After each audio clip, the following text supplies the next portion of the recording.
It's late morning on Father's Day. Deputy Bill Dunn, a father himself, has just discovered a 3-year-old girl left inside a car, which by this time was sweltering.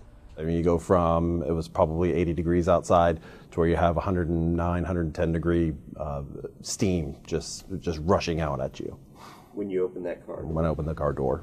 Sadly, I didn't think that she was alive when I got to her. I felt for a pulse. I didn't feel a pulse. He rushed the child to his cruiser and turned on the air conditioning. Faint signs of life started to return. Once the cold air hit her, that's when I started noticing her eyes kind of fluttering. 2630, I'm going to take her to CFR. Since this was not originally a medical call, there was no ambulance on the scene and no time to wait. Dunn took off for the hospital with the little girl lying next to him, encouraging her back to consciousness. It's okay, baby. Talk to me. You're okay.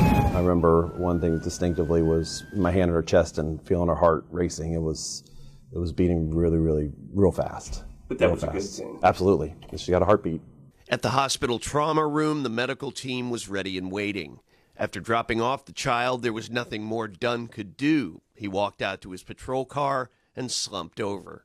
My legs were a little weak. It's a heck of a thing to experience that adrenaline dump, and then when it finally all goes away, how it really does affect your body. The sad reality is 36 children across America die in hot cars every year. How does it happen?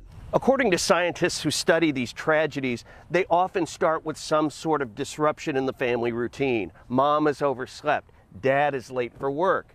In their minds, they think that the child is safe at home or at daycare, but the reality is something far worse. I know many people who have seen these stories across the media that have played out and have made the determination to actually take their cell phone or their purse or their wallet and put it back there where the child's safety seat is. If you get into the habit of checking the car and looking at that, then it becomes routine. 3 days later, this little girl was out of the hospital, and Deputy Dunn had a chance to meet her.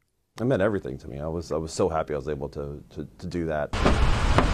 Now, weeks later, Dunn sees this episode as the worst of what he has to face on the job, becoming the best.